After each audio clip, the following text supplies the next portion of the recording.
ओम नमः शिवाय दोस्तों। आपका एक बार फिर से आज स्वागत है मेरे चैनल सनातन सागाज में। जैसा कि मैं आपको हर हफ्ते बताता हूँ, एक और नई कथा आपके सामने आज मैं प्रस्तुत कर रहा हूँ। और ये कथा है हमारे बुद्धि के देवता, सद्बुद्धि के देवता, ज्ञान के देवता भगवान गणेश की। तो भगवान गणेश को तो पूरी दुनिया जानती है, पूरी दुनिया उनकी पूजा करती है, लेकिन जानते ये हैं कि उनका वाहन उनके पास आया कैसे। यानी कि जिस चूहे की वो सवारी करते हैं, जिस मूषक की वो सवारी करते हैं, वो मूषक उनके पास आया कैसे। तो कहानी को थोड़ा पीछे लेके चलते हैं कि मूषक कौन था और क्या हुआ उसके साथ और वो कैसे आया भगवान गणेश के समक्ष।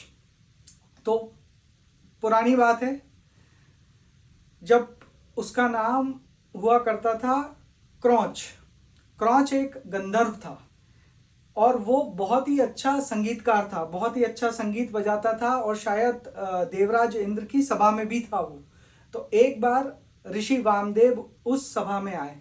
उस समय क्रौच संगीत बजा रहा था, अपना सितार बजा रहा था और अपनी ही मतलब अपने में ही था और बहुत अच्छा संगीत बजा रहा था, बहुत अच्छे से सितार बजा रहा था। तो उसने ऋषि को आते हुए नहीं देखा, उन्होंने उन्होंने ब्राह्मण देव को प्रणाम नहीं किया। तो वामदेव ने कुछ नहीं कहा। वामदेव इंद्रदेव से बात करने वाले थे और उन्होंने धीरे से क्रौच से कहा कि आप अपना संगीत बंद करिए, मुझे देवराज से बात करनी है। पर क्रौच क्योंकि अपनी ही धुन में था, अपनी ही मस्ती में था, तो उसे समझ नहीं आया, वो संगीत बजाता रहा। उन्होंने एक बार बोला, उन्होंने दो बार बोला और फिर जब तीसरी बार उन्होंने बोला, उसके बाद भी जब क्रौच नहीं रुके तो ब्राह्मण को गुस्सा आ गया। ब्राह्मण क्रोधित हो गए और उन्होंने तेज चीख के क्रौच को बोला कि तुझे क्या लगता है कि तू बहुत बड़ा संगीतकार है, तुझे सबसे अच्छा संगीत आता है। मैं तुझे इसी वक्त श्राप देता हूं कि तू एक चूहे में बदल जाए, और चूहे हमेशा अधीर रहते हैं, तू एक मूषक में बदल जाए। तो वो क्रौच उनके सामने हाथ जोड़ के गिड़गिड़ाने लगा, लेकिन ऋषि ने श्राप दे दिया तो दे दिया। फिर वो वहां से चले गए। वो क्रौच उसी समय मूषक बन गया और वो देवराज इंद्र की सभा से भाग गया। अब बताऊं तो मूषक जो होते हैं, चूहे, वो काफी अधीर होते हैं। यदि आप देखोगे तो वो या तो खोदते रहेंगे या इधर उधर भागते रहेंगे या कुछ खाते रहेंगे, क्योंकि उनका स्वभाव जो होता है बहुत अधीर होता है। तो इसी स्वभाव के कारण वो इधर उधर उत्पात मचाने लगा और क्योंकि बहुत सारा अनाज खा रहा था तो उसका आकार भी बढ़ गया। तो ऋषि पाराशर के आश्रम में एक दिन भगवान गणेश गए हुए थे और उसी आश्रम के आसपास ये मूषक जो है वो तबाही मचा रहा था।